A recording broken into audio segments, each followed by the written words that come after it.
नमस्कार, मैं हूं प्रवीण दुबे। 2023 के विधानसभा चुनाव में क्या फिर एक बार आदिवासी ही तय करेगा एमपी में जीत हार? एक बार फिर पर गौर करिएगा, पिछले बार भी लगभग उसी ने तय किया था। राजनीति में बेसबब कुछ नहीं होता, तो सदन में आदिवासी दिवस और सड़क पर उठाई जा रही आदिवासियों के अधिकारों की आवाज क्या कांग्रेस की तय स्क्रिप्ट का हिस्सा है कि जिस वोट बैंक ने 70 साल कांग्रेस को देश की राजनीति में अंगद के पांव की तरह जमाए रखा, क्या पार्टी को उम्मीद है कि वही आदिवासी एमपी में सत्ता से उखड़ी कांग्रेस को दोबारा जमीन दिलाएगा? आदिवासियों के गढ़ मालवा और निमाड़ में आज से शुरू हुई कांग्रेस की आदिवासी अधिकार यात्रा क्या हकीकत में आदिवासियों के हक की लड़ाई है? क्योंकि बीजेपी ने इसे धोखा यात्रा नाम दिया है और पूछा है कि पूर्व मुख्यमंत्री कमलनाथ को अपनी 15 महीने की सरकार में इन आदिवासियों की याद क्यों नहीं आई? सोशल मीडिया पर कैंपेन की शक्ल में बीजेपी नेताओं ने आदिवासी सरोकार से जुड़े सवालों को सियासत का हथियार बनाया और कांग्रेस पर दाग दिए। जल जंगल के लिए लड़ने वाली जनजातियों पर 2003 के बाद से पकड़ बना रही बीजेपी किसी तरह का जोखिम नहीं लेना चाहती। 15 नवंबर टंट्या भील के जन्मदिन को आदिवासी गौरव दिवस के रूप में मनाएगी बीजेपी, लेकिन उससे पहले निगाह महाकौशल में एसटी वर्ग की 12 सीटों पर। 18 सितंबर से पार्टी का जनजातीय अभियान जबलपुर से, जिसकी शुरुआत केंद्रीय गृह मंत्री अमित शाह करेंगे। तो क्या 2023 में आदिवासियों के असर वाली 78 सीटें ही बनाएंगी और बिगाड़ेंगी एमपी में सत्ता का खेल? इन 78 सीटों में से 47 सीटें तो एसटी वर्ग यानी आदिवासियों के लिए ही आरक्षित, और बची 31 सीटें ऐसी हैं जो एसटी वर्ग की तो नहीं, लेकिन इन सीटों पर जीत हार का फैसला आदिवासी ही करता है। जल जंगल में सिमटे आदिमों से राजनीतिक दलों के ये जज्बात क्या वाकई केवल सत्ता का गणित है? एक खास पैनल हमारे साथ मौजूद होगा जिससे हम पूछेंगे सवाल और कहेंगे जवाब तो देना होगा, लेकिन पहले आपको दिखाते हैं एक रिपोर्ट, देखिए।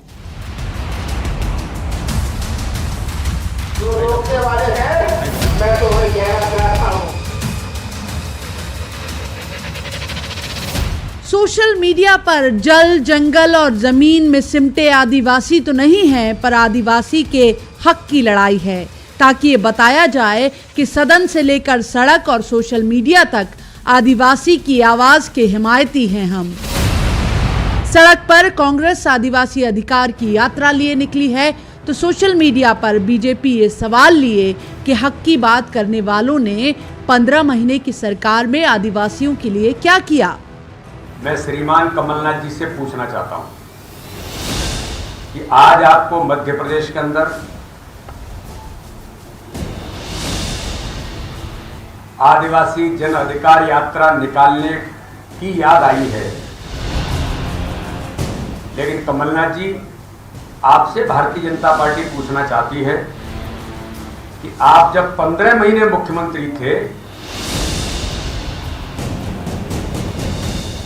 तब जनजाति क्षेत्र के अंदर उनके हक और अधिकार को छीनने का काम, उन गरीबों के हक और अधिकार को छीनने का काम आपने 15 महीने के अंदर जो किया था, इसका जवाब आपसे एक एक जनजाति क्षेत्र का व्यक्ति आपसे पूछना चाहता है। बड़वानी से कांग्रेस की आदिवासी अधिकार यात्रा की शुरुआत कर रहे कमलनाथ आदिवासियों के हुजूम को उम्मीद की तरह देख रहे थे और बीजेपी पर तंज कर रहे थे कि ये भीड़ जुटाई हुई नहीं है। लाए हुए लोग नहीं है। आपको कलेक्टर नहीं लाए, आपको तहसीलदार नहीं लाए, आपको बीडीओ नहीं लाए, पंचायत सचिव नहीं लाया।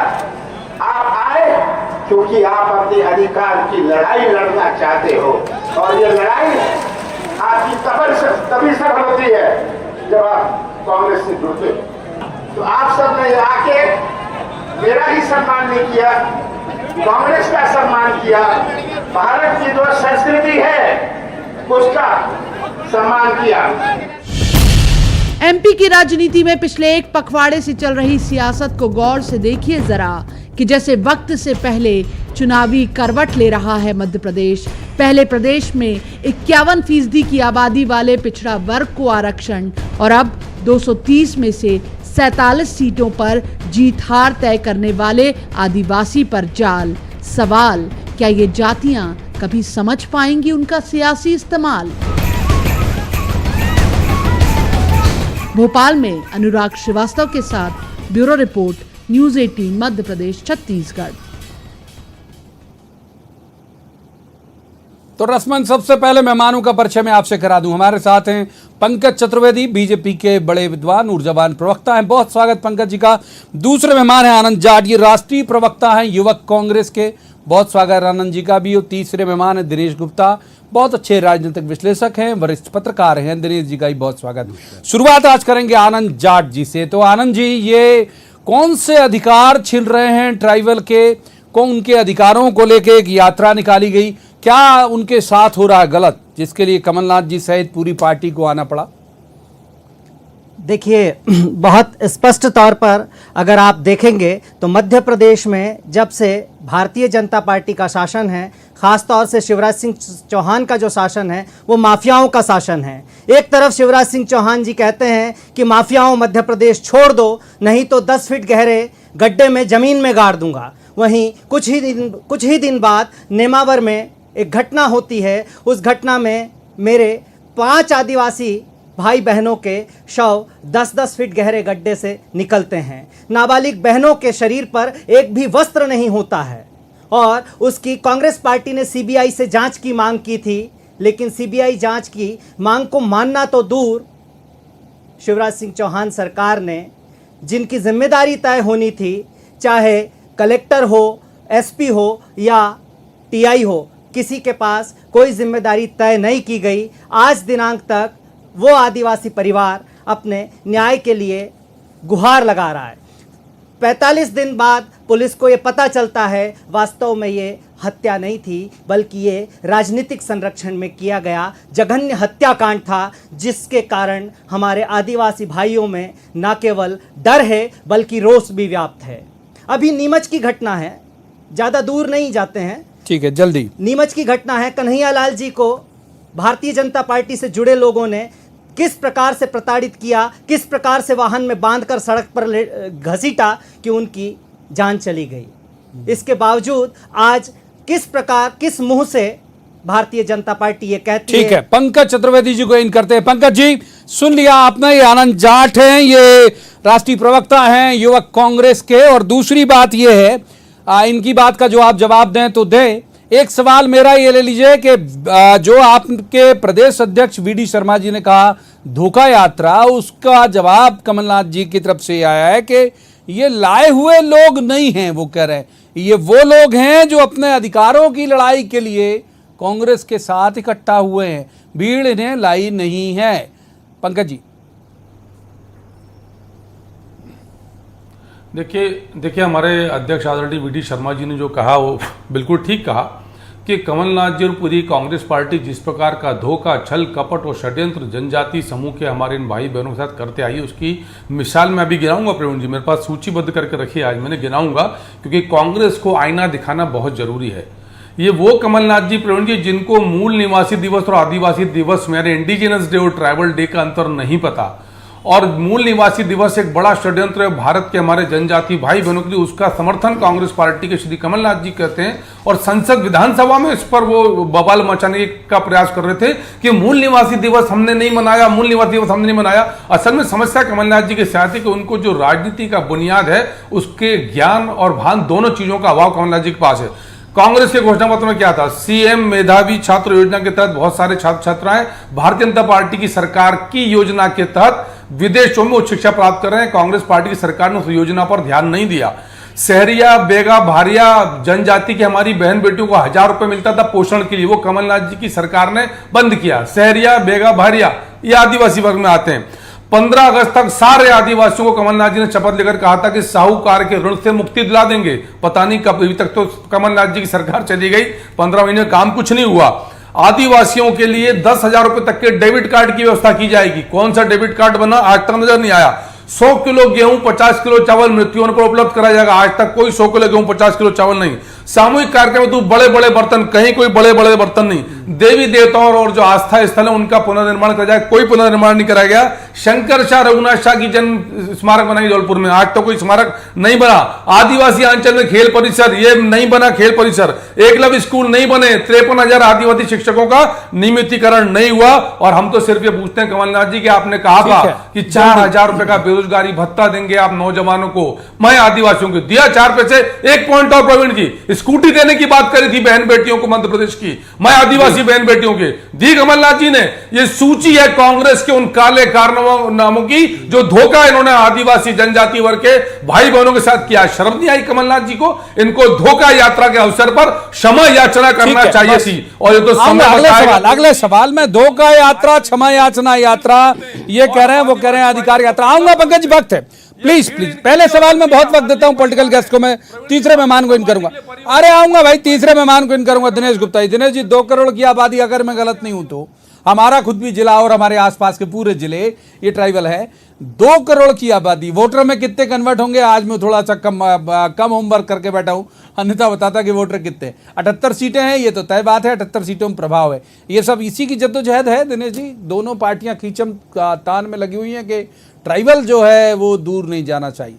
बिल्कुल प्रवीण जी, 78 से भी ज़्यादा होंगी क्योंकि 47 सीट तो इनकी रिजर्व है, खालिस है। हाँ, खालिस उन्हीं की सीट है, 47 हाँ। सीटें हो और 21% जो पॉपुलेशन है वो कई सीटों पर असर डालती है जो आदिवासियों की। आप शिवपुरी से लेकर आप मंडला, डिंडोरी या आप उमरिया, सिवनी, छिंदवाड़ा, बालाघाट सब ले लो आप, तो उधर का महाकौशल तो पूरे ही है। कि जो कोलारस का उपचुनाव था तो उस वक्त शहरी आदिवासियों को भारतीय जनता पार्टी ने अपने पक्ष में करने के लिए ही 1,000 रुपए की नगद की योजना चालू की थी, लेकिन वो जो परिणाम है वो उनके पक्ष में नहीं आया था, भारतीय जनता पार्टी के पक्ष में। तो जो आदिवासी है वो भारतीय जनता पार्टी की चिंता आज से नहीं है, वो जो वोटर है वो भारतीय जनता पार्टी उसको अपने से कनेक्ट करने की कोशिश कई सालों से कर रही है। वहाँ आप झाबुआ में जाएंगे तो धर्मांतरण का मुद्दा हमेशा चर्चा में रहता है, हनुमान चालीसा के पाठ होते हैं, सब तरह तरह की जो गतिविधियाँ हैं जो आदिवासियों को हिंदू बता सकती हैं या हिंदू से जोड़ सकती हैं, वो ऐसी तमाम गतिविधियाँ जो है भारतीय जनता पार्टी से जुड़े संगठन लगातार करते रहते हैं। क्योंकि आप ये 2019 का लोकसभा चुनाव यदि अपवाद स्वरूप आप छोड़ दो झाबुआ का, तो वहाँ भारतीय जनता पार्टी जीत नहीं पाती है। वहाँ बहुत सारे प्रयोग किए, कांतिलाल भूरिया के खिलाफ भी किए, महाकौशल में भी दिक्कत होती है, मंडला, डिंडोरी, सिवनी, उमरिया, नरसिंह, माफ कीजिए, अनूपपुर, यहाँ सभी जगह आप इंटरेस्टिंग क्या होता है महाकौशल में जो ये सब अधिकार रैली कहें या आप इसे ये कहें कि विभाजन रोकने की जो एक रणनीति है कि वोटों का विभाजन कैसे रोका जाए। एक जयेश भी है, फिर गोंडवाना गणतंत्र पार्टी भी है। जो कांग्रेस को हमेशा नुकसान हुआ जो पिछले 3 चुनाव में, जो 2018 में कांग्रेस पार्टी ने मैनेज किया, वो हुआ वोटों का विभाजन से। आदिवासी वोट जब बढ़ जाता है तो कांग्रेस सत्ता से बाहर हो जाती है। कांग्रेस के जो परंपरागत वोटर हैं वो जो है उसको सत्ता बचाते हैं। आप ठीक है, एक बार अब आऊंगा, आनंद जी को इन करता हूं। आनंद जी, ये जो जयस का जिक्र किया दिनेश जी ने, तो आज बीजेपी की तरफ से एक सवाल ये भी आया कि जयस की दम पर अकड़ रहे हो आप लोग कि भीड़ जो है वो जयस के लोग ले आते हैं। मतलब भाजपा भी ये मान रही कि उनका थोड़ा बहुत जनाधार तो उस इलाके में है। ये आपके पक्ष वाले लोग नहीं थे आनंद जी, ये बीजेपी कह रही, मैं नहीं। मैं कवि श्रेष्ठ अदम गांडवी से माफ़ी के साथ 2 लाइनें कहना चाहता हूं पंकज जी के लिए कि तुम्हारी फाइलों में गांव का मौसम गुलाबी है, तुम्हारे दावे फर्जी हैं, ये आंकड़े किताबी हैं। नहीं, मेरे तो आपके दावे फर्जी हैं ऐसा गिना रहे थे। मैं बताता हूं, मैं वो सारी बातें कहूंगा कि अगर कांग्रेस पार्टी की जो आज की जन आदिवासी, मैं बीच में नहीं बोला हूं और ना बीच में बोलने दूंगा पंकज जी, आप इस बात को बिल्कुल ध्यान रखिए। बीच में अगर बोलेंगे तो बोलने नहीं दूंगा और आप बोल नहीं पाएंगे, ये मैं आपको वादा करता हूं। चलिए, ये चुनौती का दौर नहीं है, चलिए तो बात तो पूरी करिए जल्दी से। आनंद गलतफहमी मत रहना, मत बताइए, गलतफहमी मत रहना, करना है तब बताइए। आनंद किसी गलतफहमी मत रहना, हाँ मत रहना गलतफहमी में। ये जो बात आप कह रहे हैं कि आज भारतीय जनता पार्टी जो है वो अगर आज ये कह रही है कि हमारी ताकत नहीं है, तो फिर क्यों 25,000 से ज्यादा युवाओं को आज जन आक्रोश रैली में आने से क्यों प्रशासन ने रोक दिया? और क्यों इस प्रकार की बातें आप करते हैं? जिस भारतीय जनता पार्टी के साथ आज आप अपनों का साथ छोड़कर खड़े हैं, उस भारतीय जनता पार्टी ने अपने मैनिफेस्टो दृष्टिपत्र 2018 में कहा था कि महिलाओं को स्कूटी दी जाएगी। बस पंकज जी का जवाब, अब पंकज जी का जवाब, पंकज जी का जवाब, आप बहुत तेजी से हाथ पकड़ते हैं। पंकज जी जल्दी जवाब, फिर दिनेश जी से एक आदिवासी दिवस पर जिस प्रकार से आपने अवकाश खत्म किया है, पहले सवाल में ज्यादा वक्त देता हूं, दूसरे में थोड़ा काटता हूं। 15 महीने के छल के, और मैंने ये सवाल इनसे पूछा कि ये कांग्रेस जिन जनजाति बंधुओं को भीड़ मानती है वो हमारा परिवार है, भारतीय जनता पार्टी का परिवार है, सोच का फर्क है। इनको वो भीड़ नजर आती है और हमारा परिवार है। और कांग्रेस से हमने 15 बिंदु पूछे कि कहां गया सहरिया बेगा भारिया जनजाति की बहनों का जो 1000 रुपए मिलता था, कहां गए 4000 रुपए का बेरोजगारी भत्ता, कहां गए आस्था भवन का निर्माण, कहां गया शंकर शाह रघुनाथ शाह का स्मारक, कहां गए आदिवासी भाई बहनों की विदेश पढ़ने की स्थिति, कहां गए एकलव्य स्कूल, कहां गए खेल परिसर। इनका उत्तर कांग्रेस पार्टी की बात नहीं है। और ये झूठा प्रचार कि 25,000 लोगों को रोक लिया, अरे शर्म आना चाहिए झूठ बोलते हुए। 25,000 लोगों को रोक लिया। और कांग्रेस जिस सामाजिक संगठन के आधार पर, जो राजनीतिक संगठन, और कांग्रेस में उसके एक विधायक भी हैं जो कांग्रेस को धमकाते हैं, उनके आधार पर यदि अपने आप को ऐसा मानती है कि इस वर्ग में लोकप्रिय है तो ठीक है दिनेश जी, क्लोजिंग बात, आज थोड़ा बात फिसल रहा था जी, संकल्पबद्ध है, दिनेश जी का समर्पित है। दिनेश जी का रुख करूंगा। दिनेश जी, ये दोनों आपने देखा कि भाई दोनों की जिस तरह की तीव्रता, जिस तरह का आवेग है, वो ये दर्शा रहा है कि बहुत डिसाइडिंग है ये जो वोट बैंक है, वो वोट बैंक, हम तो वोट बैंक कह ही सकते हैं, ये दोनों कहेंगे नहीं, अपन तो कह सकते हैं कि वोट बैंक है।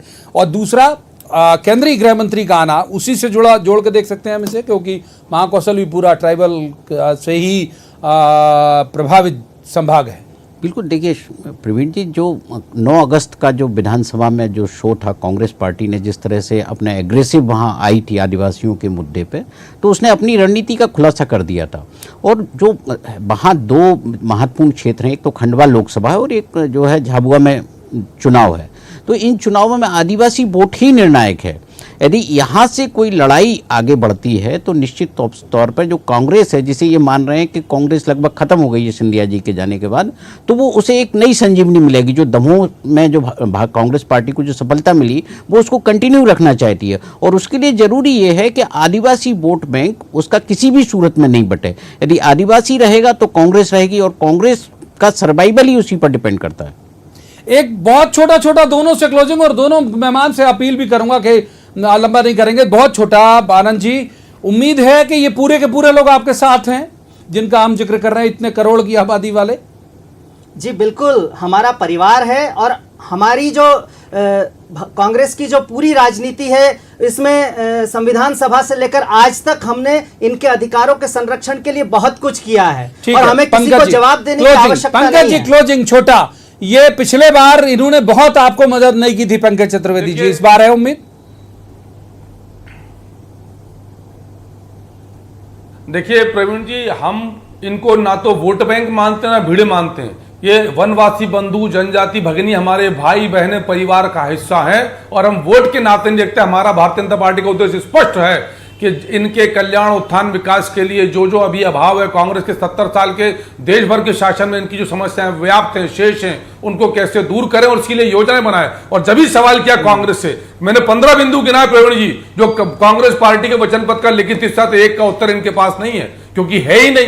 तो झूठ, छल, कपट, धोखा जो षड्यंत्र किया है, आज इनको धोखा यात्रा पर माफी मांगनी चाहिए थी। और भीड़ कहते हैं हमारे वनवासी भाई बहनों को, माफ कीजिए, शर्म आना चाहिए भीड़ कहते हुए। इससे ज्यादा चर्चा की इजाजत नहीं था। पंकज जी, रोकूंगा आपको। तीनों मेहमानों का बहुत बहुत शुक्रिया इस चर्चा में शामिल होने के लिए। लेकिन बानगी आपने देख ली होगी, आज दिन भर दोनों पार्टियों की तरफ के बड़े बड़े नेताओं के जिस तरह से बयान एक खास वर्ग, एक खास समुदाय को लेकर आए, हमारे जनजाति भाइयों के लिए आए, उससे आप अंदाज लगा सकते हैं कि जो आने वाला दौर है सियासत का, वो किस दिशा में जाएगा। दोनों ही पार्टियां इन पर कब्जे की कोशिश करेंगी, दोनों ही क्लेम करेंगी कि सबसे ज्यादा इनकी हिमायती यही पार्टियां हैं। लेकिन ये असल में जाएगा किसकी तरफ इतना बड़ा वोट बैंक, ये तो तब पता चलेगा जब इलेक्शन होंगे। आज की चर्चा में इतना ही। कल किसी खास मसले पर खास पैनल के साथ बैठेंगे और कहेंगे, जवाब तो देना होगा। तब तक आप देखते रहिए न्यूज़ 18 मध्य प्रदेश छत्तीसगढ़।